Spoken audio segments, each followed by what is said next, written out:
Thank you for joining us for Conversations with Paul Brown. We are at the historic Pelzer Auditorium, and our guest is Will Ragland, and he's got a fabulous story, and he's got a love for this place. We're going to talk about that, his teaching, what he's doing, and the fact that there are representatives from this community playhouse that are going to be on the big stage pretty soon. He's going to tell us that story. I started out as an art student, and I had this teacher who taught math, and she came to me. Her name is Jo Hood, and she asked me to be in a play. She was looking for someone to play a role in the upcoming production of Annie, Get Your Gun, and I was just going to help paint the set. That was it.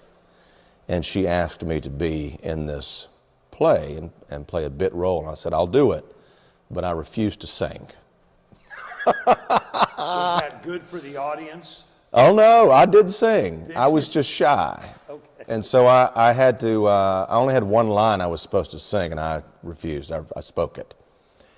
And so it was the first play I was ever in. I was terrified. But after it opened, I absolutely loved it. And we are producing that show here this summer. And that same teacher is vice president of our board, Jo Hood. How about that? And then the following spring, I got to be in Camelot. I was a senior in high school. It was my first big role. I played Mordred, the evil son of King Arthur, had a solo on the Peace Center Concert Hall stage. And so by then you were... By then I was singing. But the night that my family came and the night they were filming, during the end of my solo, I missed a step and I fell down a flight of stairs. It was pretty embarrassing, but I pulled it off. Did you bring the house down? Well, I pretended like it was supposed to happen. So I went to Davidson College and majored in art and also studied theater while I was there. And fortunately, I got to experience the South Carolina Governor's School for the Arts and Humanities as a high school student at Furman University. And so I became a hall counselor for the summer program. And right around that time, they opened the residential school in downtown Greenville. And they were looking for full-time RAs. And so I worked at the Governor's School as an RA with those high school kids for the first 2 years right after college. Perfect job. And I was in a show at the South Carolina Children's Theater, and I've told this story many times. But it is amazing how things turn out. I played Fagin in Oliver, and I loved it. It was the first time that I really took a role completely 100% seriously. I got to work with these kids who were so awesome, the pickpockets who worked for Fagin, you know. And this man walked up to me during rehearsal one night and he said, hey, do you know who I am? I said, yes, sir, you're Dr. Harner. And he was superintendent of Greenville County Schools. Of course, I knew this because my mother worked for Greenville County Schools. And he said, you work great with these kids. You ever thought about teaching? And of course, in my mind, my first thought was, heck no, I'm not doing that. But he wouldn't let go. He was relentless. And he finally got me to pursue the PACE program, where if you major in a certain subject, which was deemed as a critical need, where they needed teachers for that subject. And it just happened that I was unemployed. I didn't know what I was doing. I felt like, well, I'll give this a try. Why not? And he called me up. He said, there's one art position left in the whole district. I can't hire you, but I can get you an interview. And it was at Bryson Elementary School in Fountain Inn. And so I showed up, and the art teacher there said, you're the second art teacher, you're on the second team, and if you get this job, you're going to be teaching kindergarten and first grade. And so I interviewed, it went very well, they offered me the job, I said, I'll take it. I had no idea how much fun 5- and 6-year-old kids are, and we had a blast. It was the perfect match. Because you know, when you're 5 years old, everybody's an artist. Sure. And they don't label each other as you're this and you're not this. And they all want to try, and they don't mind. taking risks, and they have a great time.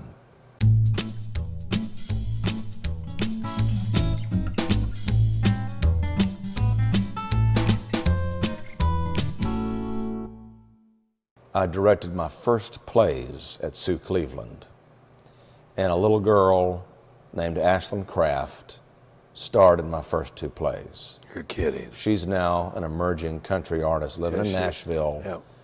and she's going to be a star. Yeah. She was on The Voice, Yep. and she's a fantastic girl, but I got her started. I taught her everything she knows. And did a mighty fine job of it. And I at put her that. on stage, Yeah. and she sang for the first time. She was Dorothy in The Wizard of Oz, and she was perfect. And that went so well that Woodmont High School, that Sue Cleveland Elementary eventually feeds into, they called me and said, hey, we want you to be, we're looking for a new art teacher, but we want you to start a drama program here. And so I moved to Woodmont High, was an art teacher, and formed the Wildcat Players of Woodmont High. And I was there for 8 years, and we built a very large program. We had 2 full-time theater teachers, 6 courses, state championship, sold-out shows, and I knew the impact that plays had on that community and how it transformed that school. And I knew that this could happen on an even larger, greater level. And so I began thinking about, I want to start a community theater somewhere. And I was looking at different towns and different old schools and just putting it out there saying, hey, I want to start a theater, I want to start a theater. And then, lo and behold, another former teacher of mine, Lynn King, Wren Middle School, she was in charge of a nonprofit that put on plays here in this building, Right. the Heritage Players. And they worked throughout the 90s, and this was before the renovation. And so she had a nonprofit that its main function was to support play production, and she had experienced some health problems and could no longer direct. Right. And she said, Will, I'm going to dissolve this unless you want to take it over. There's a little bit of money left, and maybe that can go towards the rights to new plays. And then at the same time, Dr. Wayne Fowler, the superintendent of Anderson 1, called me and said, Will, we've got this building, the Pelzer Auditorium, nobody's using it. It's just sitting there empty because they had shut down, closed Pelzer Elementary and consolidated. This was during the recession in 2008. But this auditorium is separate, and nobody was using it. And he said, Will, I've always wanted a community theater in that space. And I thought, okay, here we go. I've got an existing nonprofit with a little bit of start money. I've got a building with low overhead. This has fallen in my lap. This is a blessing. This is where it's going to start. And so the main thing I wanted to do was to have a unique mission for our community theater. Anybody can start a theater. Anybody can put on plays.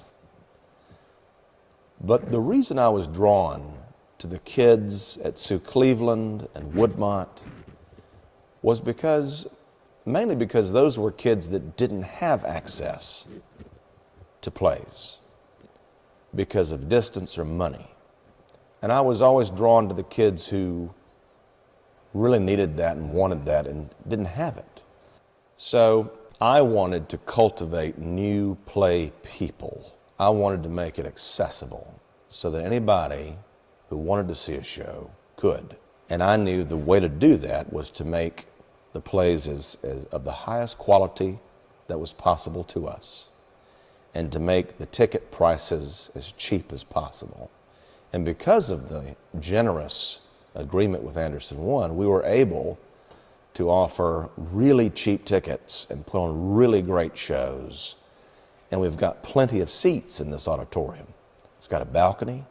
It seats over 650, which is amazing. It's one of the oldest and largest local auditoriums in the upstate.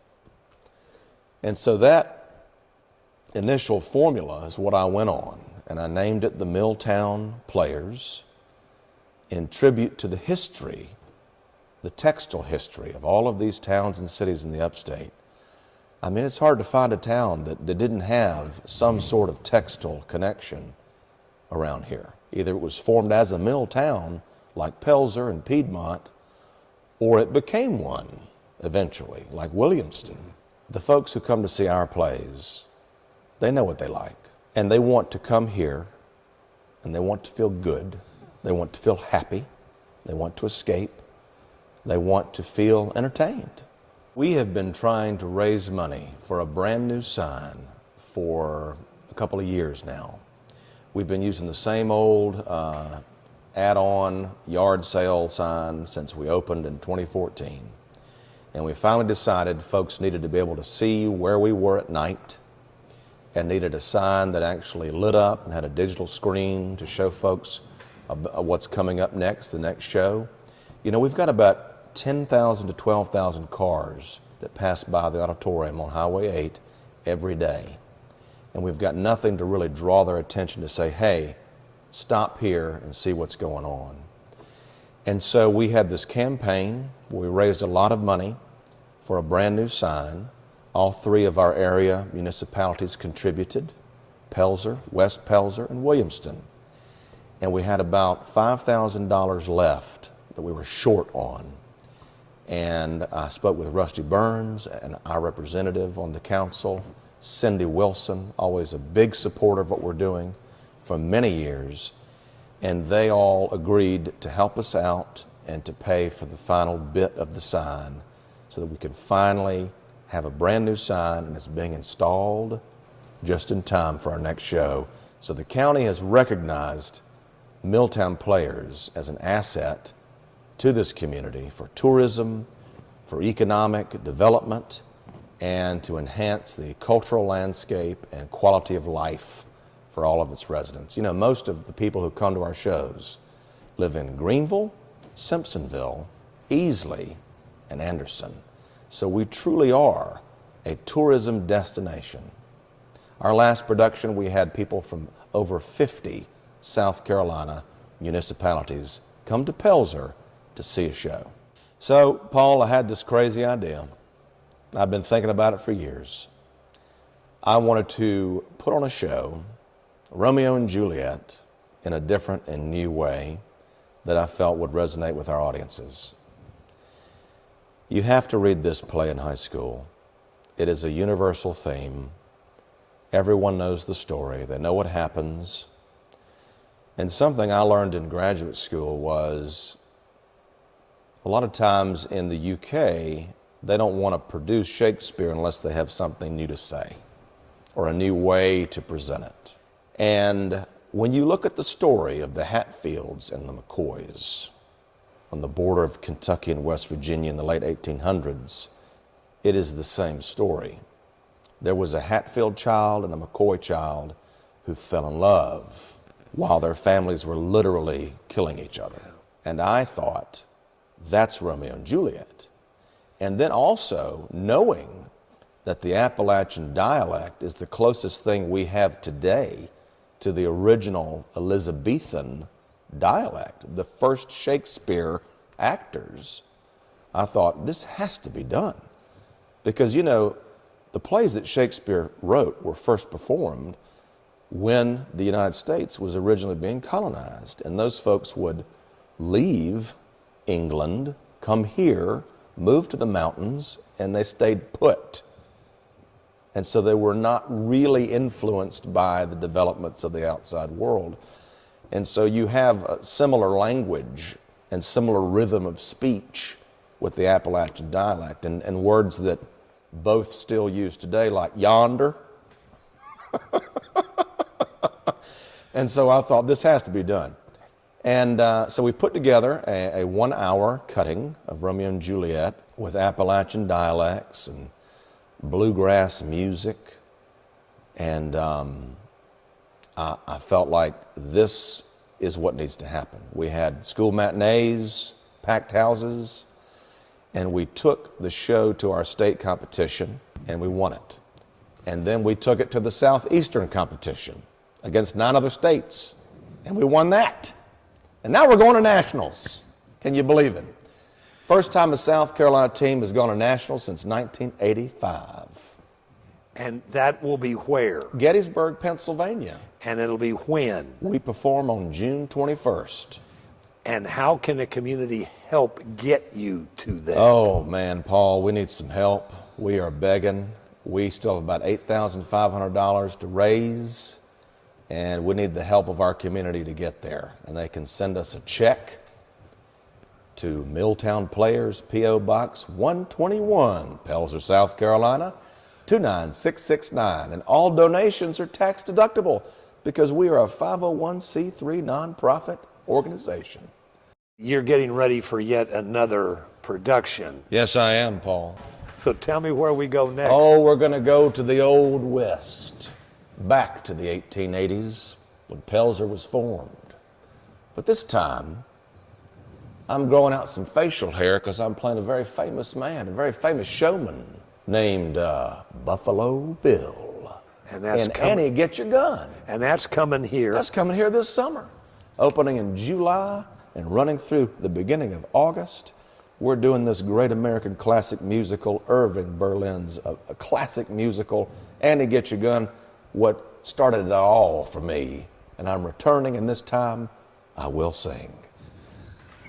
Our guest has been Will Ragland. Thanks, Will, for sharing your time. He's one busy guy. We want to congratulate you on what you all have done here and what you've provided for the Anderson County community. Thank you. Thank you. And we invite all of you to be back with us next week, same time, for our next edition of Conversations with Paul Brown. Until then, take care, everybody.